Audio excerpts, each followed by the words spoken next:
Bonjour et bienvenue dans ce nouveau numéro de Parlement Hebdo en compagnie de Mickaël Zamès. Bonjour Mickaël. Bonjour Aude. Avec une actualité parlementaire particulièrement chargée. Cette semaine, il y a d'abord eu la déclaration de politique générale de Jean-Marc Ayrault à l'Assemblée. 1h30 de discours pour exposer les futures réformes du gouvernement. Le vote de confiance a été l'occasion pour le Premier ministre de compter ses amis.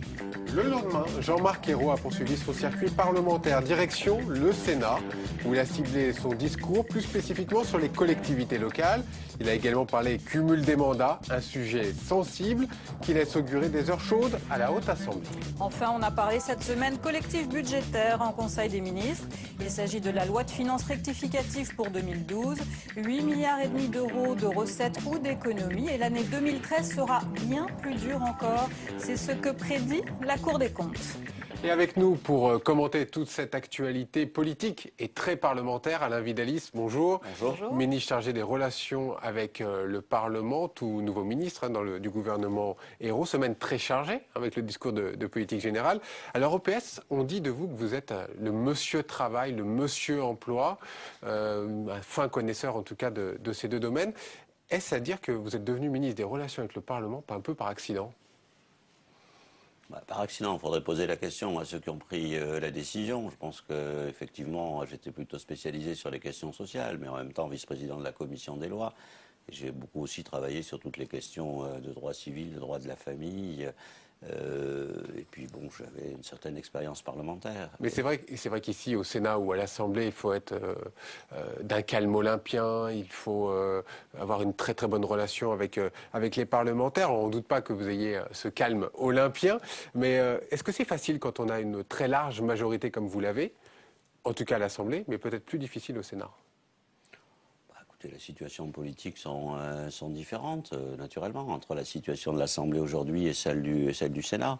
Est-ce que c'est plus difficile? Je ne crois pas, parce que chaque Assemblée a son propre rythme, sa propre culture. Et moi, je m'adapte à ce rythme et à cette culture. On aura l'occasion d'y revenir, mais je pense que pour beaucoup de gens, le rôle de ministre des Relations avec le Parlement est un peu difficile à comprendre. En deux mots, c'est qu'on fait une sorte de go-between, on fait des allers-retours en cours d'un groupe à l'autre, et puis au ministère, et puis on vient défendre la loi, la majorité. Ce qu'il faut d'abord comprendre, c'est que c'est le seul ministre délégué auprès du Premier ministre. Il y a donc une relation étroite entre l'action de Matignon et notre travail.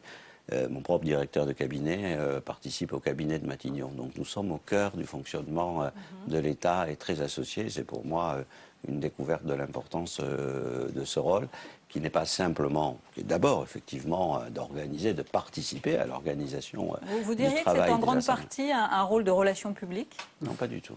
C'est beaucoup plus politique qu'on ne croit, y compris avec un travail en amont, avec les cabinets des autres ministres. C'est pas simplement un travail d'intendance ou d'organisation des assemblées. Très politique, vous êtes aussi en relation avec l'opposition, donc vous êtes peut-être le seul ministre un petit peu qui fait... Bien sûr, on est aussi en relation avec l'opposition, il faut parler avec eux. Je vous donne un exemple, par exemple, aujourd'hui, je leur dis, voilà, pour les journées parlementaires, ça serait bien qu'elles ne soient pas éparpillées sur un mois et qu'on essaye de se mettre d'accord pour tous les faire en même temps sur une période limitée. C'est de l'intérêt collectif. Et on vous écoute. Voilà, c'est ça, vous obtenez gain de cause à l'UMP ou pas? Pour l'instant, je n'ai pas de réponse, mais je suis allé gentiment leur proposer. Je ne doute pas que dans l'intérêt général, ils répondront favorablement. Une opposition qui risque de vous donner du fil à retordre, on aura l'occasion d'en parler dans cette émission et déjà d'en avoir un aperçu. On va évidemment d'abord commencer avec le lundi, quand Didier Migaud fait ses comptes.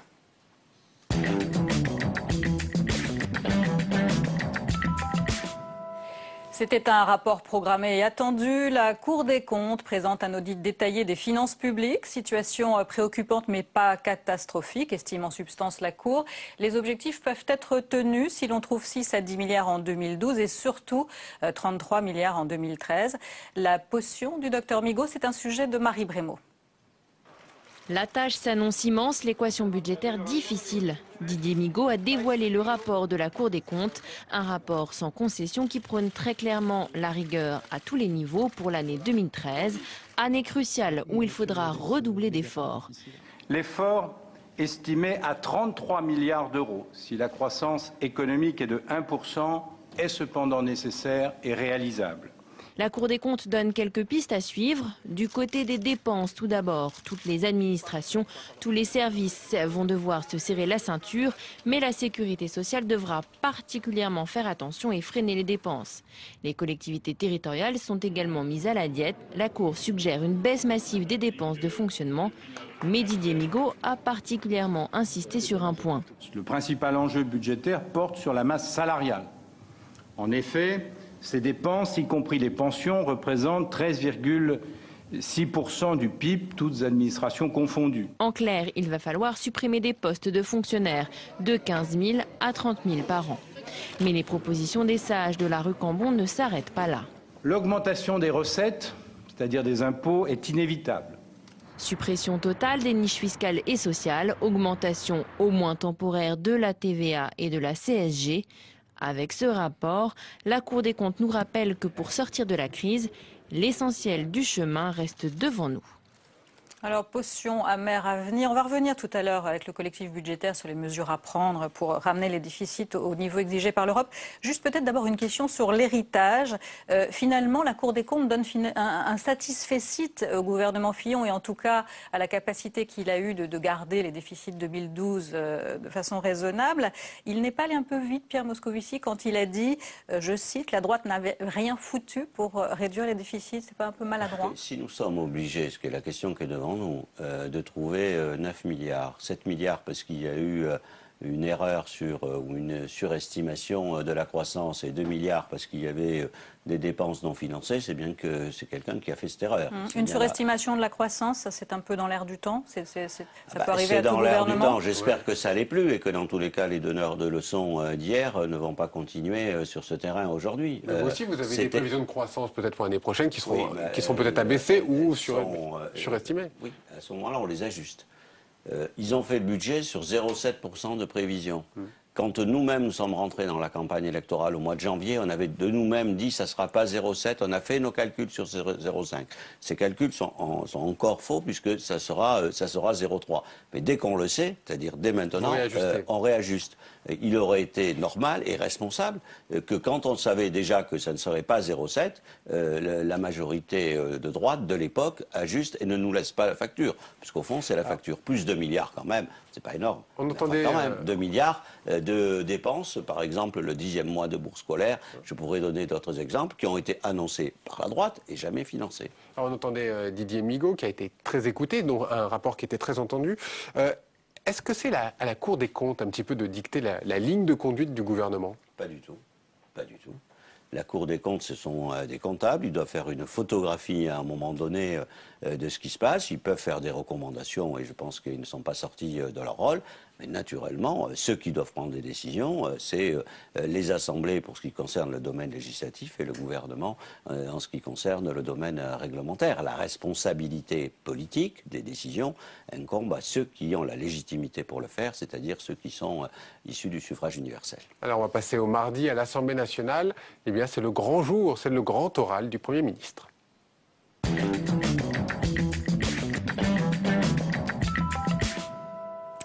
Une heure et demie, ce fut la durée du discours de politique générale de Jean-Marc Ayrault ce mardi dans un hémicycle archi-comble, exercice traditionnel de tout nouveau Premier ministre pour présenter les grandes lignes de son programme. Une heure et demie attentivement suivie par Paul Bouffard.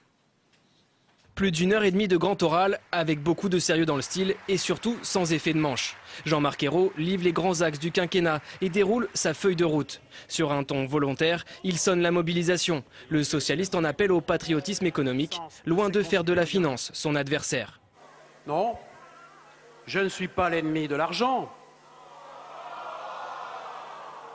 Mais je ne considère pas les gens auxquels je parle en fonction de leur patrimoine et de leurs revenus.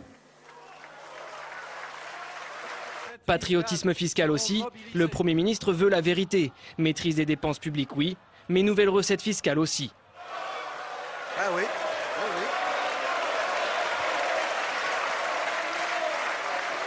La volonté du gouvernement, de ce gouvernement, c'est de solliciter d'abord ceux qui jusqu'ici ont été exonérés de l'effort collectif.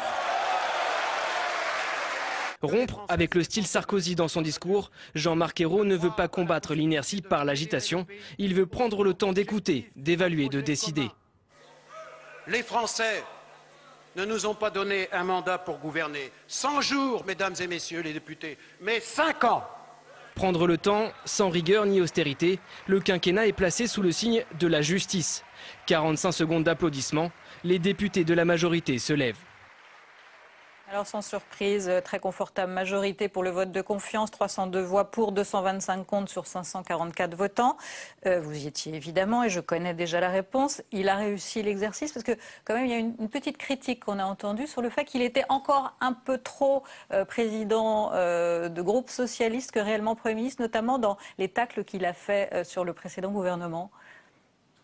Le Premier ministre, c'est le chef de la majorité. Il n'est quand même pas interdit au Premier ministre de critiquer l'action du gouvernement précédent. C'est d'ailleurs tout ce qu'on a fait pendant la campagne électorale. Donc je ne vois pas. C'est le lieu pour le faire. Je ne vois pas, naturellement, puisqu'on compare des politiques.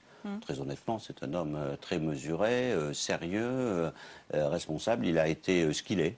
C'est-à-dire, je crois vraiment profondément l'homme du moment, de la situation aujourd'hui en France. Il correspond à ce qu'on doit faire. Le redressement dans la justice, je crois qu'il est capable de l'incarner et qu'il a à la fois les propositions, le fond, mais aussi la personnalité pour le faire. Et je crois que ça s'est ressenti et il a été lui-même. Alain Vidaliste, quand on réécoute les précédents discours de politique générale, que ce soit de Pierre Bérégovoy, Dominique de Villepin, même Lionel Jospin, qu'on disait un petit peu austère, ça manquait peut-être un petit peu de rêve. Est-ce que c'est la politique du moment qui fait qu'il n'y a pas de rêve? Écoutez, chacun a son appréciation, mais moment lyrique, le moment, oui, mais si vous relisez le discours, et s'il n'y avait pas eu quelques perturbations permanentes de la part de l'opposition pour des raisons qui lui appartiennent, ce qui a quand même été la singularité de ce discours, l'absence de respect, des cris en permanence, assez singulier d'ailleurs, y compris sur le fait qu'on dise mais enfin les droits de l'opposition sont bafoués. Alors que dans le débat qui va suivre, l'orateur principal, que nous étions prêts à écouter, de l'UMP, n'a même pas utilisé tout son temps de parole. Il y a une incohérence complète. Le chahut sur les bancs de l'Assemblée nationale, vous étiez dans l'opposition, vous savez ce que c'est. Le chahut, la réaction à des propositions, enfin ça fait partie du débat et je ne fais pas critique de ça. Mais laisser dans un groupe quelques individus en permanence persiflés, parfois injuriés, comme ça s'est passé, je crois que ce n'est pas à nous à faire la police de l'Assemblée, naturellement. C'est de la responsabilité du président, mais je pense aussi du président du groupe UMP. Pour revenir un instant sur le discours de politique générale, on voit qu'il y a vraiment beaucoup de difficultés pour Jean-Marc Ayrault à prononcer les mots d'austérité et de rigueur. Pourquoi voulez-vous qu'il les prononce? Avec 33 milliards à trouver en 2013, on ne parle pas d'austérité. Il n'est pas obligé de sacrifier à ce que vous lui demandez ou à ce que lui demandent les gens qui critiquent sa politique. Ce ne serait pas simplement réaliste de le dire? Mais pas du tout. Je ne vois pas pourquoi. Je ne vois pas pourquoi on irait qualifier cette politique d'austérité. Écoutez, de rigueur alors si on ne parle pas d'austérité. Parlons d'austérité d'abord, ou de rigueur. La principale mesure, c'est quoi? C'est de supprimer l'augmentation de la TVA au 1er octobre. Donc si on ne vient pas, si on ne vient pas, pour des gens, ça veut dire quoi? Un couple qui travaille et qui gagne 2 fois le SMIC. La proportion de dépenses qu'ils font, qui seraient soumises à cette augmentation de la TVA, c'est 70 € d'économie par mois. Ça fait 800. On va en reparler sur le collectif budgétaire. Mais vous voulez parler de rigueur? Je veux dire de la rigueur, et ça aurait été effectivement si on avait laissé appliquer ce qu'avait fait la droite. C'est 11 milliards qu'on redonne aux familles, et l'ensemble du collectif, c'est 7 milliards. Vous ne voulez pas parler de rigueur ou d'austérité, mais écoutez quand même vos alliés du Parti communiste qui, eux, emploient ce mot de rigueur. On les écoute.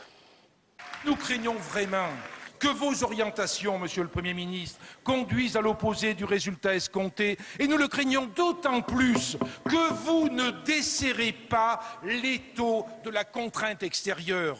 Voilà pourquoi les députés Front de Gauche s'abstiendront aujourd'hui sur ce vote de confiance. Sur le fond, à partir du moment où on ne s'attaque pas au traité Sarkozy-Merkel au niveau de l'Europe et où on ne revient pas sur la réduction des dépenses publiques, on va vers une politique d'austérité. Et donc, on sait bien qu'une politique d'austérité, c'est la récession. À la Vidaliste, vous les avez entendus, ils se sont abstenus lors du vote de confiance. Vous connaissez cette citation qui dit « Occupez-vous de mes amis, mes ennemis, je m'en occupe ». C'est un petit peu ça avec les communistes notamment? C'est pas... c'est ni une situation politique particulière, ils ne sont pas membres du gouvernement. Ils sont dans la majorité présidentielle puisqu'ils ont contribué à l'élection et ils ont souhaité eux-mêmes, parce qu'ils estiment avoir des différences, voire des divergences avec nous, et notamment sur la question du traité européen ou de la politique à conduire, de finalement avoir une sorte de soutien au cas par cas, de ne pas évidemment se situer. Ça promet quand même des jours difficiles, notamment lors du vote du budget. Ce n'est pas totalement une surprise, c'est une situation politique qui est connue depuis le départ et nous essayons de maintenir le dialogue avec eux, d'être le plus souvent d'accord avec eux, mais je veux dire, il n'y a là rien de nouveau sous le soleil. Est-ce que peut-être rien de nouveau, mais est-ce que vous pensez que c'est aussi une stratégie politique, vu que vous êtes majoritaire sans eux, est-ce que vous voyez là aussi une stratégie quelque part? De leur part? Oui, pour exister. Pourquoi voulez-vous que ce soit une stratégie? Ils sont fidèles à ce qu'ils ont dit pendant la campagne électorale, ils sont en situation de cohérence, nous aussi. Et donc on continue le dialogue, mais personne ne renie rien et chacun est fidèle à ce qu'il est. Alors Alain Vidaliste, il y a aussi le cas des écologistes qui sont forts de leurs 17 membres. Ils ont voté cette fois-ci la confiance au gouvernement Ayrault, mais on a bien senti dans la déclaration de François de Rugy, co-président du groupe, que ce serait à l'avenir sous conditions bien précises. Ce sont vraiment des alliés, les écolos, vous pensez, pour la suite? C'est des alliés très clairement, puisque on a signé avec eux un contrat de gouvernement. Ils ont été candidats en notre nom dans un certain nombre de circonscriptions et dès le premier tour. Donc c'est des alliés vraiment qui ont été pris en compte. Et donc leur engagement qui a été réitéré, y compris lorsqu'il y a eu une polémique à la suite de quelques-unes de mes déclarations, voilà, j'allais y revenir. Qui était claire. Je renvoie tout le monde au script parce que ça a quand même été... si on résume un petit peu, vous avez dit des différences oui, mais la liberté de vote, non. C'est bien résumé. Pas du tout. C'est résumé. Pas du tout. Allez, reprenez le script de l'émission, qui était d'ailleurs sur des chaînes parlementaires. J'ai dit très clairement que sur le vote du budget, sur le vote de la loi de financement de la sécurité sociale et sur la confiance au gouvernement, évidemment, compte tenu du contrat qui nous lie, il ne peut pas y avoir de liberté de vote sur ces trois questions-là.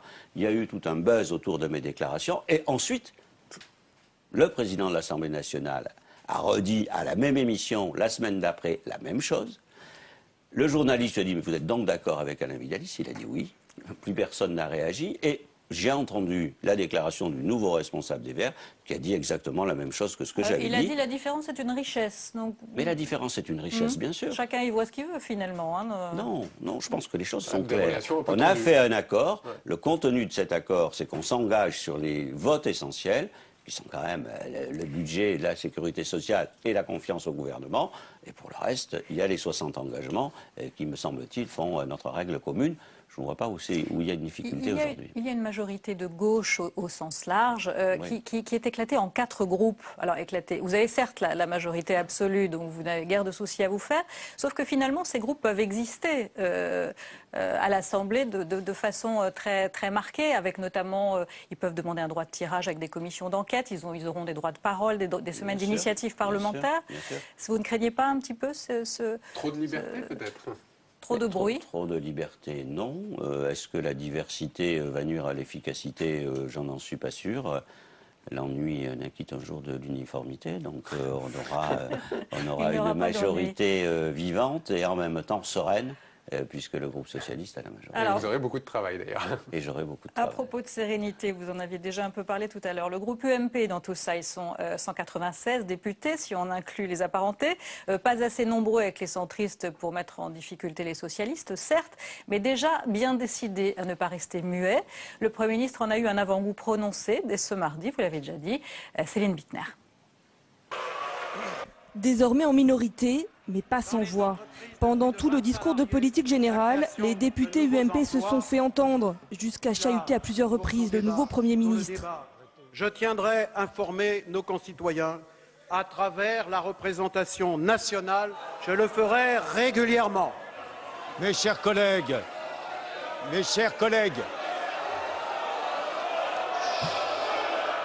Monsieur... Sitôt le discours de Jean-Marc Ayrault terminé, la droite quitte l'hémicycle en masse. Les ténors de l'UMP le savent, C'est désormais dans les couloirs de l'Assemblée que tout se passe. Pas question de laisser le champ libre aux socialistes. J'ai découvert un Premier ministre complètement prisonnier d'une vision franco-française, assez idéologique, et qui, derrière les grandes phrases, en réalité, n'annonce aucune réforme courageuse. Je suis donc malheureusement très déçu. Il annonce encore des nouveaux programmes, des plans, des réformes coûteuses, et il ne nous dit pas un seul instant qui va payer pour ces réformes. Aussi long et aussi nul, le propos d'un Premier ministre, je ne l'ai jamais vu. Ancien ministre, cadre de l'UMP, ils défilent tous devant les journalistes. Chacun veut continuer à exister. La droite dénonce les hausses d'impôts, mais aussi le manque de clarté du Premier ministre sur les moyens de réduire le déficit public. Un constat partagé par le nouveau patron des centristes à l'Assemblée. Mais de grâce, vous ne pouvez pas défendre le pouvoir d'achat et le travail et alourdir les charges et la fiscalité sur les heures supplémentaires. Tu parles du grand capital. Centriste, UMP, chacun essaie de trouver son style et son rôle dans la nouvelle opposition. Mais tous ont voulu montrer que les socialistes devront compter sur eux. Alors, quitter l'hémicycle en groupe, ils y ont pris goût, puisque dès le lendemain, ils ont renouvelé l'opération lors du débat sans vote sur l'Europe. Ils étaient, cette fois-ci, mécontents qu'il n'y ait pas de questions au gouvernement, ce qui d'ailleurs eût été difficile, puisque le Premier ministre était au même moment au Sénat. On y reviendra. Alain Vidalis, on entend toujours la nouvelle opposition dire qu'elle sera constructive, mesurée. C'est un leurre. C'est toujours un leurre, quelle que soit la majorité et l'opposition. Je dois dire que c'est quand même pas l'image qu'ils ont donnée. Chacun s'oppose comme il veut. Mais quand j'entends le caractère très nuancé des propos, y compris des anciens ministres, qui s'interrogent encore pour savoir pourquoi ils ont perdu, je les invite à réexaminer leur mode d'expression. Franchement. Tout à l'heure, vous parliez du président de groupe UMP, Christian Jacob. Vous dites quoi, il ne tient pas ses troupes ? Ah si, je pense qu'au contraire. Tout à l'heure, vous étiez plutôt sceptique en disant écoutez, sur le chahut oui, parce pendant le discours de politique générale. Pas montrer du doigt à tout le monde, tous ceux qui étaient dans l'Assemblée ont bien vu qu'il y avait 2-3 députés qui ne sont pas des spécialistes des débats et des interventions de fond et qui donc s'expriment avec le talent qui leur reste. Donc je crois que franchement, bon, c'est pas à nous à faire des observations, mais que tout le monde le sait, que ce serait quand même mieux. Juste pour qu'on comprenne bien votre rôle, Alain Vidalis, c'est aussi d'avoir des bonnes relations avec Christian Jacob et de trouver aussi des députés dans l'opposition qui vont pouvoir mener des débats constructifs. C'est aussi votre rôle? Vous êtes en contact avec eux? Le rôle, c'est d'avoir un bon contact avec eux pour tout ce qui relève de décisions communes, mais certainement pas d'essayer de mettre en place je ne sais quelle influence sur la façon de s'opposer.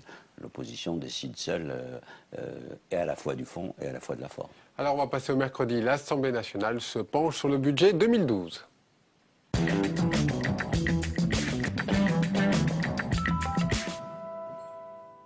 Le Conseil des ministres examine ce mercredi matin le collectif budgétaire pour 2012, 7,2 milliards d'impôts en plus, qui consiste pour partie en détricotage des mesures emblématiques de l'ère Sarkozy sur fond de croissance révisée à la baisse. Chloé Buffard.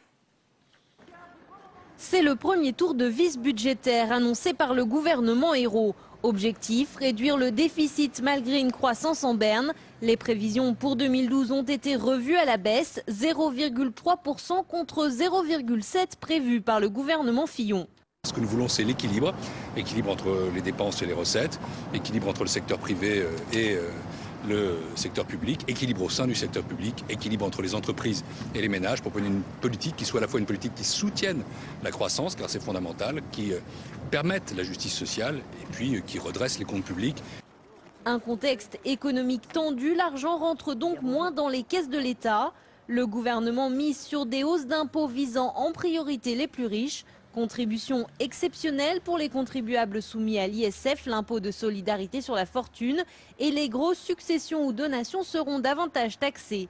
Pour imprimer sa marque, la nouvelle majorité revient sur deux mesures phares de l'ère Sarkozy.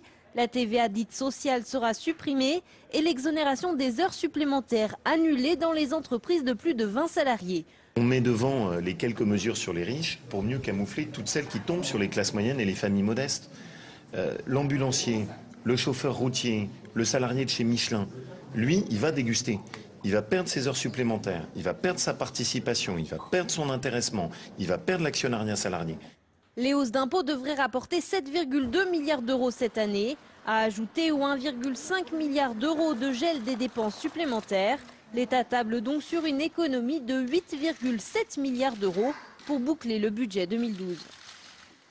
Alors nous y voici dans ces fameuses mesures. Vous avez entendu Laurent Wauquiez, la fin de la défiscalisation des heures supplémentaires, la plus forte taxation de l'intéressement dès 2012 donc. Ça, ce sont des mesures qui vont aussi toucher les classes moyennes.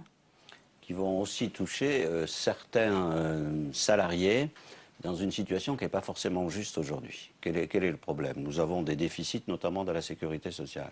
L'intéressement et la participation, nous souhaitons les maintenir. Aujourd'hui, l'intéressement et la participation, c'est de la rémunération, mais sur lesquelles les cotisations qui sont payées pour financer la sécurité sociale sont très inférieures à ce qui est payé pour les rémunérations normales.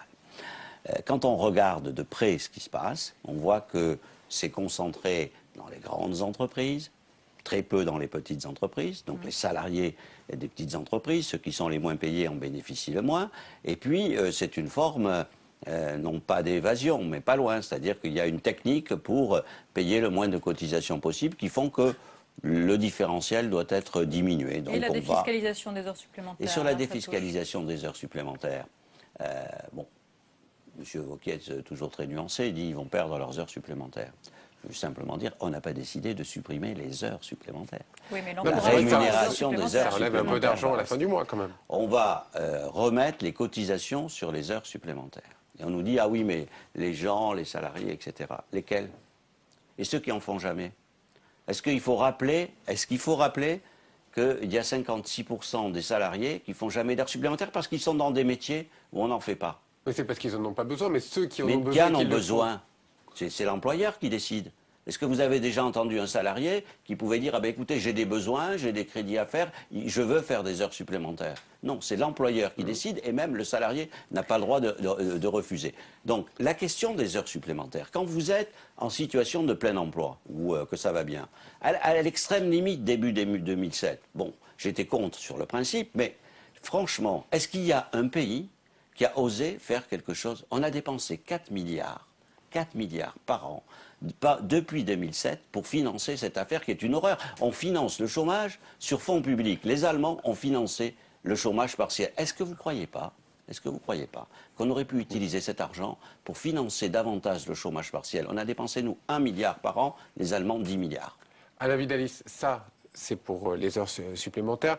Vous avez décidé d'augmenter la TVA aussi, mais la CSG, le ministre de l'économie dit, pourquoi pas, dans les prochains mois, c'est une éventualité. C'est pour quand la hausse de la CSG? J'ai pas lu cette déclaration, j'ai même lu l'inverse, puisqu'il a dit qu'il n'était pas question en 2013 de... Jeudi matin, sur une radio, il laisse la porte ouverte. Non, après 2013, il a dit jusqu'à... Oui, peut-être après 2013, donc c'est envisageable pour le gouvernement. La question de la CSG peut se poser, effectivement, sur des questions de transfert. C'est-à-dire que si on change l'assiette de financement de la protection sociale, il ne s'agit pas d'augmenter le prélèvement global, il s'agit de transférer des cotisations éventuellement sur la CSG. C'est un des débats, mais ce n'est pas une réponse que le gouvernement va apporter seul. D'accord, donc c'est une porte ouverte pour éventuellement après 2013. C'est un sujet de négociation entre les partenaires sociaux, puisque cette question-là fait partie, c'est aussi un changement de méthode qui est très important, de la conférence sociale. Qui ouvre la semaine prochaine. Très très rapidement, parce qu'on n'a plus beaucoup de temps sur ce sujet, on a baissé la TVA sociale, enfin vous avez baissé la TVA en supprimant la TVA sociale cette année. Une hausse de la TVA est totalement à exclure en 2013? Tout à fait. On sait que c'est un énorme gain possible. Je pense que ce qui est important, c'est de rappeler, je l'ai déjà dit, j'y reviens pas, mais on redonne 11 milliards de pouvoir d'achat qui avait été supprimé pour l'ensemble des ménages, y compris les classes moyennes. Alors, après l'Assemblée nationale, c'est au tour du Sénat. Au lendemain de son discours de politique générale, Jean-Marc Ayrault a pris la parole devant les sénateurs pour sa première à la Chambre haute. Le Premier ministre a prononcé un discours moins long que la veille et plus axé sur les collectivités locales et les territoires. La majorité applaudit, l'opposition, eh bien là aussi, a joué les troubles fêtes. Mounir Sossi. Avant son grand oral, le Premier ministre revoit ses notes. Guidé par le président du Sénat, Jean-Marc Ayrault, pur produit de l'Assemblée nationale, fait ses premiers pas au Palais du Luxembourg, une terre presque inconnue pour le chef du gouvernement. Mesdames, Messieurs les sénateurs, je suis heureux d'abord de vous saluer. Je dois dire que Pour moi, c'est assez impressionnant. C'est la première fois que je parle devant cette haute assemblée. Plus disciplinés que leurs collègues députés pendant le discours, une fois sortis de l'hémicycle, les sénateurs de l'opposition ont déjà des reproches à adresser au chef du gouvernement. Dès le départ, il n'a pas voulu nous considérer au niveau où il devait nous considérer. Nous sommes la Haute Assemblée.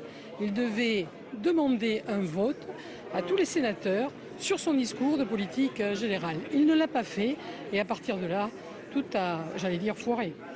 Il aura réussi son examen de passage quand il montrera des vrais signes de respect à l'égard du Sénat, ce qui n'est pas le cas, puisqu'en refusant de faire voter le Sénat pour des raisons purement politiciennes et de tactique interne, il montre très clairement qu'il n'a aucune considération pour le Sénat. Pour saisir les codes et les coutumes du Sénat, Jean-Marc Ayrault pourra compter sur les conseils d'anciens de la maison, aujourd'hui au gouvernement. Il y a en général une approche plus, on va dire, subtile que dans d'autres chambres. Il faut bien connaître les rouages, les équilibres politiques qui sont beaucoup plus fins qu'ils ne le sont à l'Assemblée nationale. Car s'il dispose d'une majorité confortable à l'Assemblée nationale, le Premier ministre devra composer avec toutes les sensibilités de ses alliés. Ici, la majorité ne tient qu'à 6 voix près. Ah, vous avez entendu ces sénateurs qui ne se sentent pas considérés. Pourquoi est-ce qu'il n'y a pas eu de vote au Sénat ? Il n'y a pas eu de vote au Sénat parce que la déclaration de politique générale et la sanction de cette déclaration appartient à l'Assemblée nationale. Les conséquences d'un vote positif ou négatif au Sénat sont institutionnellement inexistantes. Si l'Assemblée nationale vote contre, le gouvernement est renversé. D'accord, ça on a compris, mais il y a un symbole quand même. Oui, François Fillon l'avait fait. Pour le symbole, oui, François Fillon l'avait fait, mais sur d'autres sujets, il ne l'a pas fait. Par exemple, sur l'Afghanistan, il ne l'avait pas fait. Il avait utilisé l'article 50,1. Donc je n'accepte pas l'idée qu'il y aurait eu une déconsidération. Je dois même dire, pour être très clair, que ce que j'entends, c'est que le Premier ministre, de la part des députés de droite, c'est que le Premier ministre a été beaucoup trop au Sénat, mardi et mercredi, et que d'ailleurs il faudrait que l'UMP se mette d'accord, parce qu'on ne peut pas nous reprocher d'être venu 2 fois le Premier ministre en personne au Sénat pour marquer sa considération, et de ne pas avoir le même jour organisé une question d'actualité à l'Assemblée nationale. M. Vidali, c'était peut-être aussi une séance de rattrapage pour le Premier ministre qui avait oublié les sénateurs dans son premier gouvernement. Je ne sais pas, il faut peut-être y voir ça aussi. Ah bah écoutez, le commentaire est libre, mais franchement, je ne suis pas sûr qu'il y ait une séquence avec autant de considération pour le Sénat que ce qui a été fait par le Premier ministre mardi et mercredi. Alors, dans son discours sur le fond, cette fois, Jean-Marc Ayrault a annoncé 2 thèmes très importants, les collectivités locales, avec cet acte 3 de la décentralisation. Est-ce que vous connaissez le calendrier, jusqu'où? Et autre thème, et là vous me répondrez aussi, c'est la fin du conseiller territorial, ça sera voté quand? C'est la fin du conseiller territorial. Ce sera voté quand? Je ne peux pas vous donner une réponse précise. C'est pas arrêté. Dans tous les cas, il y a un calendrier contraint, puisqu'il faut que ça soit voté au plus tard au mois de mars 2013. Donc ça va aller assez vite. Et vous le savez, puisque le Sénat a pris des initiatives, la majorité du Sénat, il y aura des états généraux de la démocratie locale qui viendront finaliser ce travail important qui a été engagé par le Sénat, qui auront lieu au mois de septembre, d'octobre. Et donc, finalement, après ces états généraux, je pense qu'on sera en situation d'avancer sur des questions qui restent importantes. Et d'un mot, est-ce que vous confirmez aussi que les élections cantonales et régionales seront repoussées? Je ne le confirme pas, ça fait partie des hypothèses de travail aujourd'hui. Vous le savez qu'il y aurait une sorte d'encombrement sur 2014. Ce qui tient plutôt la corde comme solution, c'est de maintenir les élections municipales et éventuellement de reporter les 2 autres élections. Mais ne prenez pas ça pour une annonce, puisque c'est aujourd'hui, ça reste une hypothèse de travail. Alors, Jean-Marc Ayrault a annoncé aussi au Sénat que l'application de la règle du non-cumul des mandats, ce serait pour 2014. C'était une promesse du candidat Hollande. Pas de cumul d'un mandat parlementaire avec un mandat exécutif local. Une annonce qui passe plutôt mal, c'est un sujet qui fâche. Elisa Bartholomé. Il sera mis fin au cumul entre un mandat de parlementaire et l'exercice de fonctions exécutives locales pour que cela soit effectif et applicable avant 2014. Applaudissements nourris du côté des écologistes, moqueries sur les bancs de la droite, hésitation chez les socialistes. Le Sénat est loin d'être favorable à la limitation du cumul des mandats. Et pour cause, nombre de sénateurs sont présidents de régions, de départements ou maires d'une grande ville. Lyon, Marseille, Dijon. Argument des élus, le Sénat représente les collectivités locales. Pas question donc pour les sénateurs de se couper des territoires. Ce qui empêche un parlementaire de faire du travail de bonne qualité, c'est d'être coupé des réalités du terrain, de passer sa vie à Paris et de ne plus savoir ce qui se passe chez lui, de ne plus savoir ce que pensent et ce que souhaitent nos concitoyens et de ne même plus savoir pour un sénateur ce qu'est une collectivité alors que nous représentons les communes de France. Les discussions sur le texte s'annoncent donc houleuses. La majorité sénatoriale est loin d'être unanime. Si les écologistes y sont réellement favorables, les radicaux refusent de voter la moindre limitation du nombre de mandats. Les socialistes, eux, sont partagés. Le projet de loi il va être voté l'année prochaine, c'est pas cette année. D'ici là, on aura fait valoir tous nos arguments. Je sais bien qu'aujourd'hui, la demande citoyenne est vers le mandat unique. Encore, je le modère, parce que c'est sans doute une demande des militants. Moi, je n'ai pas entendu tous les jours sur le terrain les citoyens me demander le mandat unique. Pourtant, selon un récent sondage, 92% des Français sont pour limiter le nombre de mandats. Les principaux concernés sont loin d'atteindre cette proportion. Alors Alain Vidali, ce dossier de cumul des mandats, Martine Aubry était la dernière à s'y casser les dents encore. Est-ce que vous êtes sûr que ce projet sera adopté au Sénat? On pense plutôt l'inverse. Sûr, on n'est jamais sûr de rien. Ce qui compte, c'est que le président de la République et le gouvernement tiennent leurs engagements. Il y a un engagement sur la limitation du cumul des mandats. Il y aura donc un texte. Il y a un vrai risque que le texte soit retoqué au Sénat, tel qu'on les voit déjà réagir aujourd'hui. Non, mais c'est à nous d'être à la fois convaincants et d'ouvrir la discussion. On connaît l'objectif, les modalités restent à discuter, vous le savez parfaitement. Il y a la question du curseur, par exemple, sur les élections municipales, où le placer. Le débat est ouvert, il n'y a pas eu d'engagement de prix. Est-ce qu'il y aura un curseur ou pas? À quel niveau? Il peut être important. L'idée, c'est de dire, pour l'essentiel, qu'un exécutif local et un mandat parlementaire soient incompatibles. Après, vous-même avez été député et conseiller général, si je ne me trompe. Oui, mais j'ai fini par être convaincu de cette démarche et je me suis présenté en ayant abandonné tous mes mandats locaux. Vous pensez que c'était incompatible? C'était incompatible réellement? Je pense qu'un mandat sans exécutif, parce qu'il faut voir ce que dit le texte, hein, c'est pas la même chose d'être conseiller général. Ça me paraît compatible. Peut-être que la question du mandat unique est effectivement un peu forte, mais après, être dans un exécutif, c'est autre chose. Effectivement, j'ai à un moment donné été parlementaire et premier vice-président d'un conseil général chargé des affaires sociales, ce qui n'était pas rien. Ça suppose des arbitrages d'emploi du temps qui ne sont pas forcément compatibles. Mais vous entendez dans ce reportage le sénateur Patria qui disait c'est difficile, finalement, on nous demande d'être un élu local et de représenter cette localité au Sénat devant l'ensemble de la nation. C'est pas simple. Un parlementaire, même pour eux, leur choix sera difficile. Un parlementaire est un élu de la nation et représentant d'un territoire. Je pense qu'il faut rappeler ces fondamentaux sur ce qu'est d'abord le rôle du parlementaire.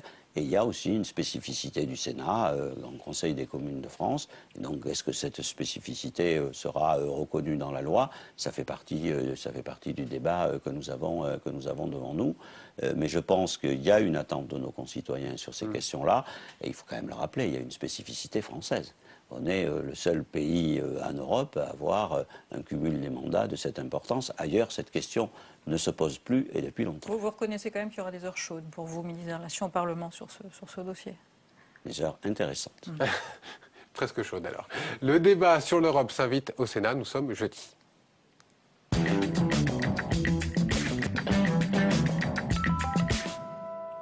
Alors, à peine le sommet européen du 28 et du 29 juin achevé, François Hollande a annoncé qu'il proposerait que soient soumises au Parlement toutes les décisions concernant l'Europe. À l'Assemblée et au Sénat, un débat sur les résultats de ce sommet a eu lieu en cette fin de semaine. Le chef de l'État voudrait, lui, accélérer et clore sa séquence européenne du volet croissance à la taxe sur les transactions financières. Et bien, l'Élysée souhaiterait un vote, peut-être, dès cet été. Les réactions et les explications de Mounir Soussi. Au Sénat, Jean-Marc Ayrault vient présenter le paquet européen que les élus devront voter. Un ensemble de textes qui lie le pacte budgétaire négocié par Nicolas Sarkozy aux avancées sur la gestion des banques et des taxes sur les transactions financières impulsées par François Hollande. Un moyen de forcer l'opposition à soutenir l'ensemble. Il y aura des gens qui voteront ce traité à l'UMP, c'est clair. En particulier, bien sûr, sur l'aspect MES il est acquis, il avait été négocié en amont. Sur l'aspect pacte de croissance, je crois qu'il serait difficile de voter contre, même pour des parlementaires de droite. Pas de problème pour certains élus UMP qui veulent se poser sur la question européenne en opposant constructif. Mais je n'aurais aucun problème à voter la ratification d'un accord que j'aurais voté si Nicolas Sarkozy était encore président de la République. C'est évident. Je réponds à la question posée. Je ne réponds pas à la personne qui me pose la question. Le gouvernement cherche à éviter de convoquer le Congrès pour la ratification où une majorité des 3/5 est requise. D'autant que le soutien de tous ses alliés est loin d'être assuré. En l'état, nous ne le voterons pas, nous nous y opposerons. Aujourd'hui, nous pensons d'ailleurs, dans la mesure où ce n'est certainement pas un débat qui a transcendé, je dirais, la campagne électorale, qu'il faut revenir devant le peuple français, qu'il faut qu'il y ait un débat national d'importance et qu'il soit sanctionné par un référendum. Hors de question pour l'Élysée, la blessure de l'échec du référendum de 2005 sur la Constitution européenne reste encore vive dans l'esprit de François Hollande. Alors pour qu'on comprenne bien, Alain Vidali, ce texte, il va être présenté devant le Congrès à Versailles par voie référendaire. Comment ça va se passer? Vous devez aussi saisir le Conseil constitutionnel. Est-ce que c'est fait ou pas? Alors le Conseil constitutionnel va être saisi, ça n'est pas fait pour l'instant puisqu'il faut écrire les textes, l'ensemble des textes, pas simplement le traité d'origine, mais le résultat de ce que nous avons pu obtenir au moment du sommet européen du 28 et 29 juin. Nous saisissons le Conseil constitutionnel, pourquoi? Parce qu'aujourd'hui il y a un débat pour savoir si l'adoption de ce traité et du paquet, c'est-à-dire de l'ensemble des accords, suppose une modification de la Constitution ou pas. Alors il y a des débats, etc., mais je ne vais pas répondre à la place du Conseil constitutionnel. Donc on attend la décision du Conseil constitutionnel, puisque lui seul va nous dire il faut modifier la Constitution. Parce que si on ne modifie pas la Constitution, il y a une autre solution, ce serait de dire que pour remplir les obligations qui sont dans le traité, ce qu'on appelle la fameuse règle d'or, et que Nicolas Sarkozy voulait mettre dans la Constitution, est-ce qu'une loi organique répond à ces exigences-là, ce que nous pensions au départ? Donc nous attendons la réponse du Conseil constitutionnel. La règle d'or sera inclue dans le paquet, justement? Mais la règle d'or, elle est dans le traité. La question de la règle d'or n'est pas de savoir si on va l'exclure du traité ou pas, c'est de savoir si vous la mettez en tant que telle dans la Constitution, ce que nous, on ne souhaite pas, ou si vous la mettez dans une loi organique. La deuxième question, c'est beaucoup plus technique, c'est de savoir est-ce que les modalités de contrôle des budgets de chaque État qui sont prévus par le traité, y compris avec des rectifications possibles. Est-ce que c'est aujourd'hui des modalités qui portent atteinte à la souveraineté de la France et donc qui abandonneraient une partie de sa souveraineté, ce qui supposerait une modification de la Constitution? C'est le Conseil constitutionnel qui va répondre pour nous dire que ce qu'on doit faire. Il va répondre quand?